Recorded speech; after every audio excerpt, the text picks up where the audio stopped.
My name is Major Dr. Clare Attah. I am 38 years old. I have been a military surgeon for 12 years, and on a Tuesday evening in March, I was 90 minutes into emergency surgery on a battlefield casualty when my surgical nurse read the patient's name aloud from his wristband for a blood type cross-reference. The name was Colonel Hugh Prentice. I kept my hands exactly where they were. I did not look up. I did not pause. I kept working. But something happened in the 90 seconds after I heard that name that I will not pretend was nothing. Something moved through me that had no place in a surgical theater, and that I held down with everything I had and did not allow to reach my hands. Colonel Hugh Prentice was the officer who had been found negligent in the operation that killed my husband 3 years ago. He was bleeding out on my cable, and I had 4 hours to save his life. Let me tell you about Leo first. Captain Clare Attah had been 34 years old, a logistics officer, 12 years of service. He had been on a supply convoy operation in a region I am not authorized to name when the convoy was ambushed. 4 soldiers had been killed. Leo had been one of them. The subsequent investigation had found that the commanding officer, Colonel Hugh Prentice, had made decisions that contributed to the convoy's vulnerability. The routing had been inadequate. The risk assessment had been incomplete. The finding had been negligence. Not deliberate, not malicious, but negligent. Prentice had accepted the finding. He had not contested it. He had received a formal reprimand.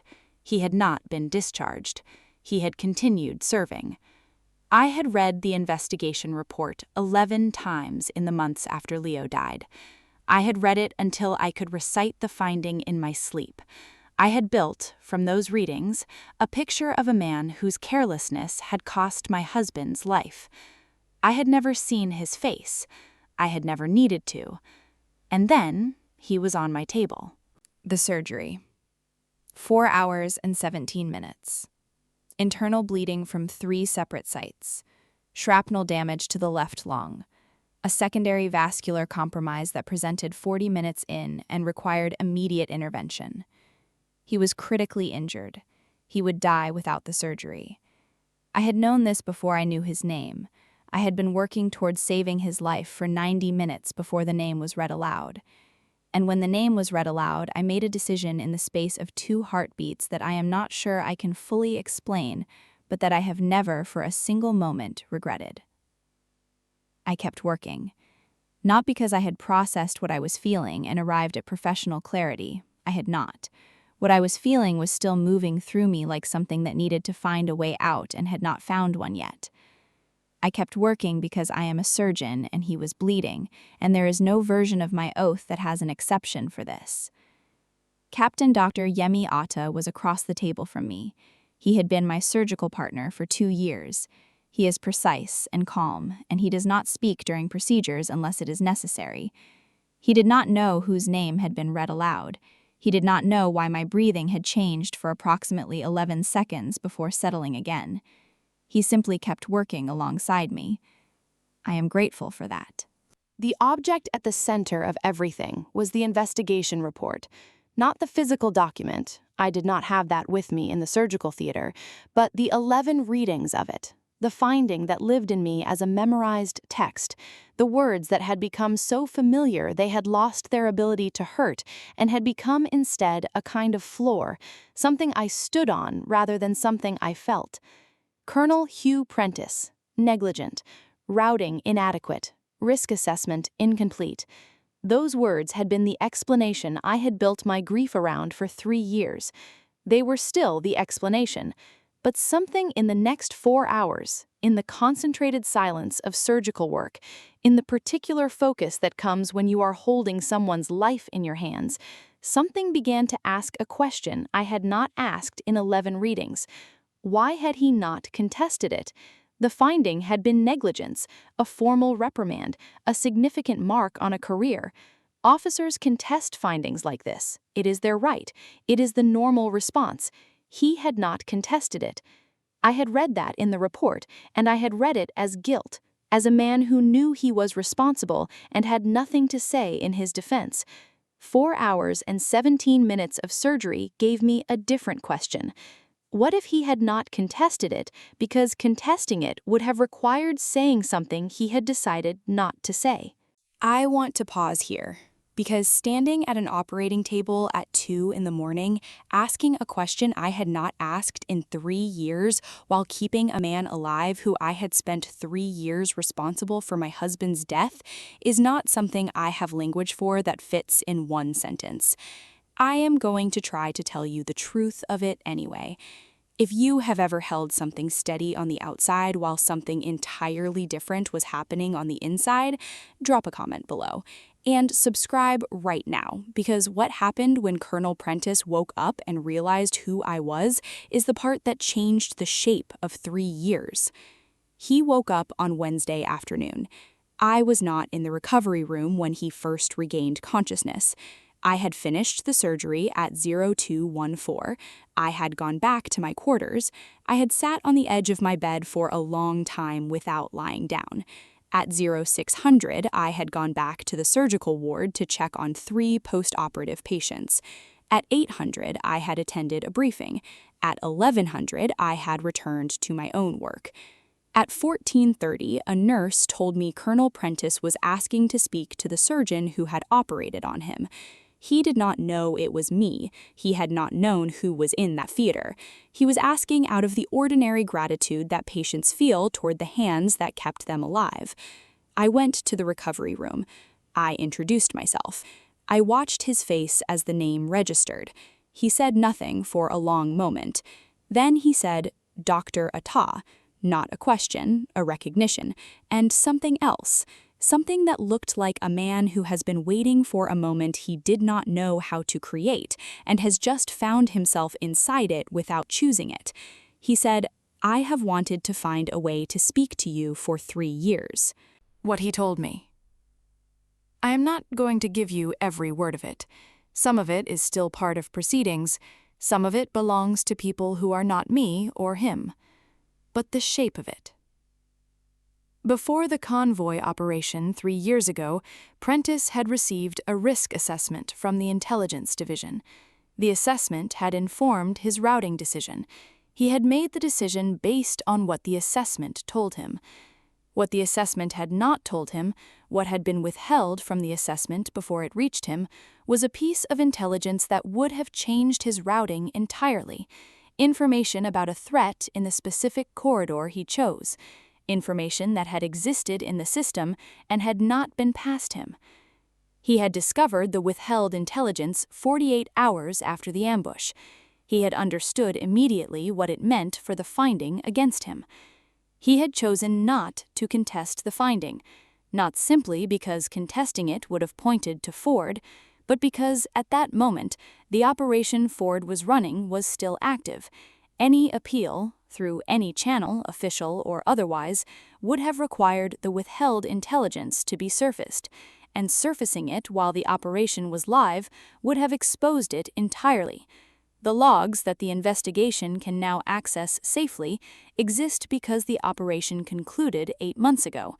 At the time of the ambush, and in the year that followed, they could not have been touched without bringing down something larger than his reputation. And that person, Brigadier General Susan Ford, had been in the middle of an operation that naming her would have compromised, an operation that had implications beyond anything his own reputation was worth. He had made a calculation, his career against an operation he believed was more important. He had accepted the finding. He had carried Leo's name, and he had never found a way to reach me. The anger. I want to be honest. What came first was not relief or understanding or gratitude that there had been a reason. It was anger.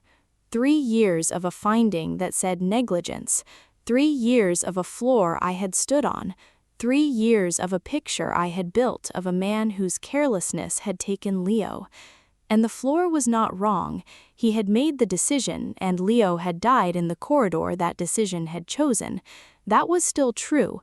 It would always be true. But the floor was incomplete, and I had been standing on an incomplete floor for 3 years without knowing it. That is not a small thing to receive at 14:30 on a Wednesday in a military recovery room. I did not say anything for a long time after he finished. Then I said, "Why are you telling me now?" He said, "Because you saved my life this morning, and I have spent 3 years not being able to give you the only thing I had to give you, which was the truth, and I cannot leave this room without giving it to you." He said it in the voice of a man who has been carrying something very heavy for a long time and is finally putting it down. I sat with that. Brigadier General Susan Ford. I will not tell you what happened to her. That is part of the proceedings I mentioned. What I can tell you is that Prentice's account was investigated, that the withheld intelligence was located in the system logs, that it was real, that it had existed before the operation and had not been passed to him. The investigation is ongoing. The finding against Prentice is under formal review. What the review will conclude, I do not know yet. What I know is that the floor I was standing on was incomplete, and that the person who made it incomplete was not the man on my table. Leo. He was 34 years old, a logistics officer who had spent 12 years ensuring that the things that needed to reach the people who needed them reached them. He was meticulous and warm, and he kept a running list of every country he had ever been posted to, with one line about each one: what he had eaten there, what the light had been like in the mornings. He had 11 countries on the list. He had been planning to make it 20. He kept a photograph of the two of us from our wedding on his desk wherever he was posted. He did not die because of negligence alone. He died because information was withheld from the man who made the decision that put him in that corridor. That is a different sentence from the one I had been living inside for 3 years. Not a better sentence. Leo is still gone, the corridor is still real, but a different one, and I am learning what it means to stand on a floor that is more complete than the one I had.